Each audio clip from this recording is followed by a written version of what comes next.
Halo guys, assalamualaikum warahmatullahi wabarakatuh. Terima kasih buat kalian yang udah klik video ini. Gimana kabar kalian? Semoga sehat selalu dan baik-baik aja. So, hari ini kayak biasanya aku bakal ceritain ke kalian tentang kasus criminal case, yaitu kasus penculikan yang bisa dibilang cukup misterius. Dan kasus ini tuh cukup menyita banyak perhatian warga masyarakat di Queensland, Australia, dan juga menjadi salah satu kasus kejahatan yang paling banyak diselidiki di Queensland, Australia, yaitu kasus tentang seorang anak laki-laki yang tiba-tiba hilang waktu dia lagi nunggu bus. So, buat kalian yang penasaran gimana kelanjutan dari kisahnya, don't go away, keep on aja.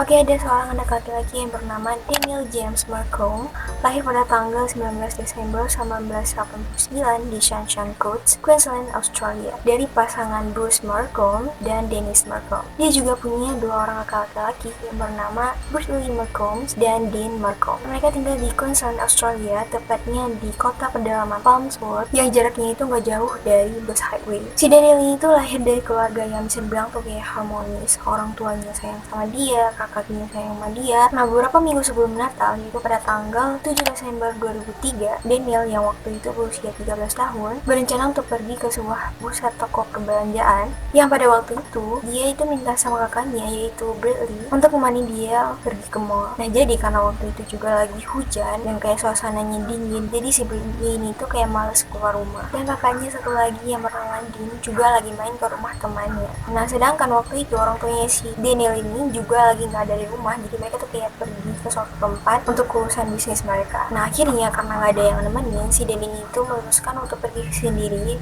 ke Sunshine Plaza. Nah, kayak sekitar jam 1:35, si Denny itu masih nunggu bus di halte, tapi nggak ada satupun bus yang sampai. Yang ternyata bus tersebut itu mogok sekitar 750 meter jauhnya dari halte tersebut. Nah, sekitar kayak 40 menit kemudian bus pengganti datang, tapi bus tersebut tuh nggak berhenti di halte tempat si Daniel ini nunggu. Dia langsung kayak ngelaju terus. Nah, karena si supir bus ini tuh ngelihat ada Daniel dan satu orang lagi laki-laki yang nunggu di halte tersebut, akhirnya tuh dia kayak nelpon ke kantornya kalau ada orang yang lagi nunggu di halte tersebut, ya tolong dijemput ya. 3 menit kemudian bus pengganti pun datang untuk menjemput si Daniel dan satu orang laki-laki tersebut. Nah, sekitar jam 16:30, papa sama mamanya Daniel itu pulang ke rumah. Pas sampai ke rumah, keadaan rumahnya itu sepi, cuman ada si Bailey di rumah. Terus nanya ke si Bailey kalau Dean lagi main ke rumah temannya, sedangkan si Daniel dia tuh tadi izin buat pergi ke mall untuk membeli hadiah Natal dari jam 1:30 siang. Nah, di sini mama sama papanya si Daniel itu udah khawatir, kok beli kado itu sampai kayak 3 jam belum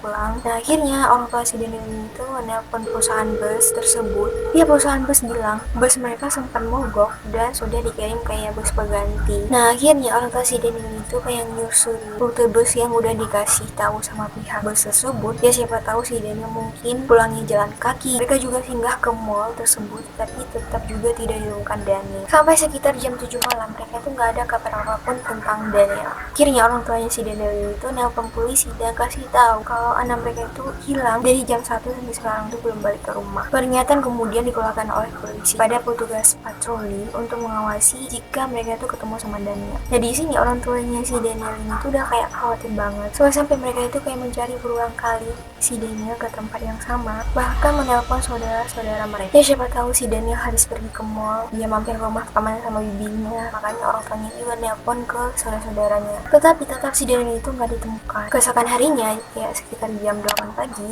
orang tuanya si Daniel itu datang lagi ke kantor polisi. Dan pada jam 9 pagi, polisi memberitahu publik kalau Daniel Marcom dinyatakan menghilang. Akhirnya pihak kepolisian melakukan pencarian besar-besaran. Bahkan mereka tuh kayak melakukan pencarian lewat udara. Di sini polisi emang benar-benar mengarahkan semua yang mereka punya untuk mencari Daniel. Bahkan mereka tuh kayak ngeletakin patung yang pakaiannya itu mirip waktu si Daniel ini hilang. Dan polisi juga mewawancarai sopir bus tersebut. Dan di sini sopir bus juga ngejelasin ke polisi, kayak mereka ngejelasin ke orang tuanya si Daniel kalau mereka itu busnya sempat mogok dan mereka juga kayak mengirim bus pengganti untuk menjemput si Daniel. Dan si sopir bus ini tuh juga bilang kalau waktu itu dia itu ngeliat di hal tersebut itu ada 2 orang, si Daniel sama satu orang laki-laki lagi, yang ciri-cirinya itu tinggi, kurus, terus di bahunya tuh ada tato, sama dia tuh juga jenggotan. Terus polisi juga menginterogasi supir bus pengganti, yang bus pengganti datang selanjutnya itu. Di sini supir bus ini tuh menceritakan kalau selang waktu dia untuk menjemput Daniel tuh cuma 3 menit, dan pas sampai di sana dia tuh nggak ngeliat satu orang pun di halte tersebut. Polisi juga mendapatkan informasi kalau waktu kejadian tersebut ada sebuah mobil sedan berwarna biru terparkir di dekat halte tersebut.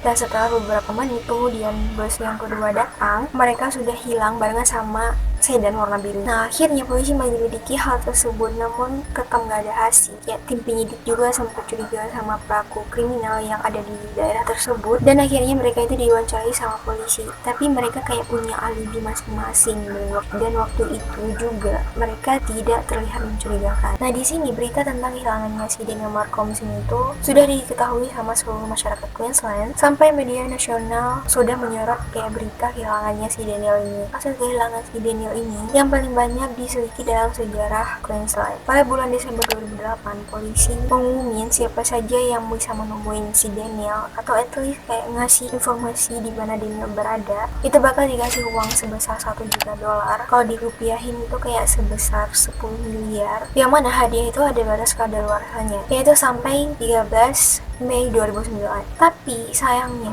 gak ada satupun yang ngelapor yang tahu di mana keberadaannya si Daniel. Pada tahun 2010, polisi melakukan pemeriksaan terhadap 39 pedofil yang ada di sekitaran tersebut, dan salah satu dari mereka itu ngaku kalau dia itu telah membunuh si Daniel dan membuangnya tuh kayak ke sungai Brisbane. Nah, akhirnya pergilah penyidik ke tempat tersebut untuk menyelidiki, tapi tetap tidak ditemukan apapun yang berkaitan dengan Daniel di sana. Nah, setelah diselidiki lebih lanjut, ternyata orang tersebut tuh berbohong. Kemudian tersangka lainnya bernama Peter Cohen. Si Bird ini itu sebelumnya juga pernah beberapa kali melakukan tindak kejahatan dan berakhir di penjara. Bahkan dia bilang bahwa dia itu menargetkan anak laki-laki yang berusia sekitar 8-10 tahun untuk dijadiin korbannya. Nah, pada tahun 1993 dia itu ditahan atas tindakan kejahatannya kepada seorang anak laki-laki berusia 6 tahun sehingga dia meninggal. Nah, kemudian dia itu kayak ninggalin anak tersebut gitu aja di stasiun, sampai-sampai orang yang menemukan anak tersebut kayak mengira kalau dia itu mengalami kecelakaan, kami parahnya luka si anak kecil tersebut. Bahkan waktu polisi melakukan pencarian terhadap hilangnya anak laki-laki tersebut, si Brett ini tuh juga ngikut kayak mencari si anak tersebut. Nah, karena tindakan kejahatan tersebut, si Peter ini tuh dijatuhi hukuman penjara selama 7 tahun. Nah, pada tahun 2003 sebenarnya si Peter ini tuh sudah diwawancarai sama polisi karena kasus hilangnya si Daniel Malcolm, karena fisiknya itu juga sama dengan ciri-ciri yang disebutkan sama sopir bus yang diwawancarai sama polisi tadi. Cuman karena dia punya alibi yang kuat, dia bilang sama polisi kalau pada hari itu dia tuh kayak kerja jadi kebun, dan pada jam 1:30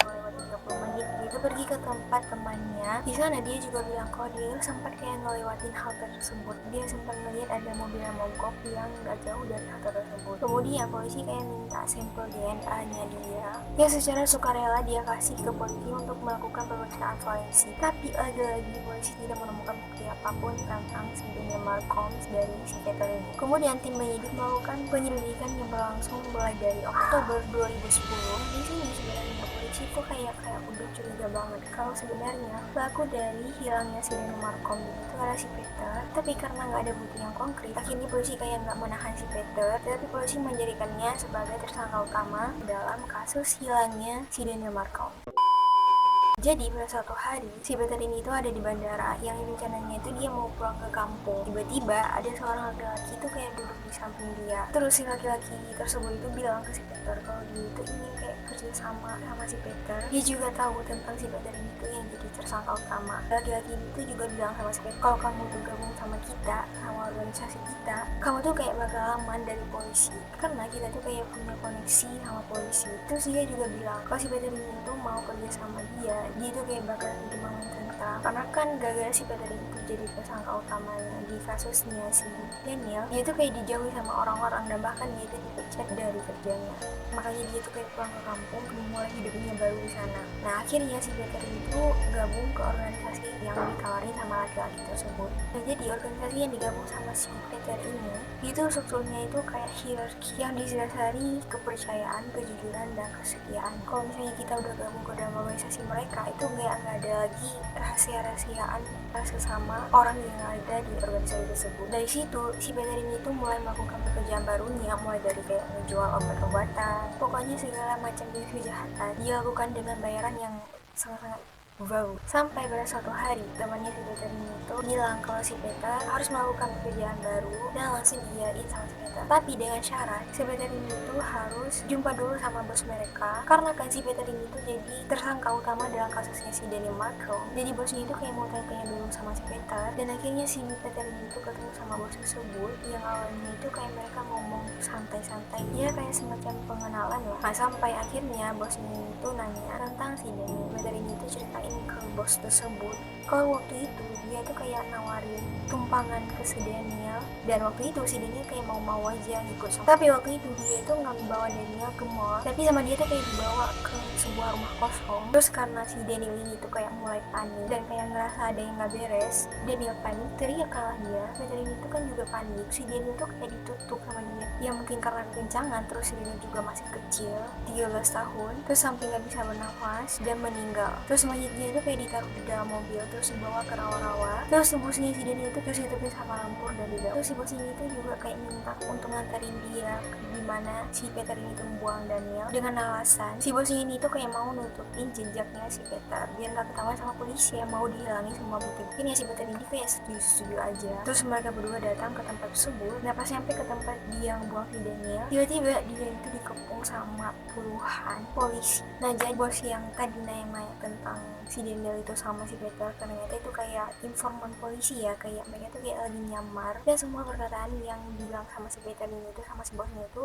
ternyata sudah direkam sama bosnya video-video. Arnold, Shadow Hunter, alias Brett Peter Cowan, the main suspect in a disappearance of Daniel Malcolm, who went missing in Queensland 7 December 2003.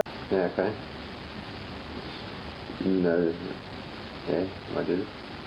Alright, so you did it, but what I'm saying is, I need to kind of go, I need to strip you right back to the whole thing. I've walked down and sat there, and then the bus drove past, and that's when I said, I'm going down to the shopping centre, do you want a lift? Yep. And he's gone, yeah. Never got to molest him or anything like that. He panicked, and I panicked and grabbed him around the throat, and before I knew it, he was dead. Alright, how long did it take for you to strangle him out, do you know? Didn't seem long. Nah akhirnya tim penyidik kemudian menggeledah hutan tersebut dan menemukan kayak sepasang sepatu milik si Daniel, dan selama penyelidikan berlangsung mereka menemukan 17 tulang, termasuk tulang rusuk, pinggul, kaki, lengan, dan tulang belakang, yang mana mereka semua dipastikan sebagai milik dari Daniel James Malcolm dengan menggunakan DNA yang lebih intensif. Nah kemudian upacara pemakaman si Daniel dilakukan pada tanggal 3 Desember 2012 yang dihadiri lebih dari 2.000 orang, dan si Peter ini itu dijatuhi hukuman penjara seumur hidup. Sini orang tuanya Daniel Malcolm juga mendirikan sebuah yayasan yang bernama Daniel Malcolm Foundation, yang yayasan itu berkomitmen untuk mendidik anak-anak tentang keamanan pribadi dan untuk meningkatkan kesadaran di seluruh Australia atau bahkan seluruh dunia akan bahaya penjahat terhadap anak-anak. Jadi kisahnya Daniel Malcolm gimana guys? Buat kalian jangan lupa untuk komen di bawah. Dimanapun kalian berada, jangan pernah lupa untuk berhati-hati karena kejahatan itu kayak ada di mana-mana ya. So guys, itu dia video hari ini. Jangan lupa untuk like, comment, dan subscribe. See you guys in the video. Stay healthy and goodbye.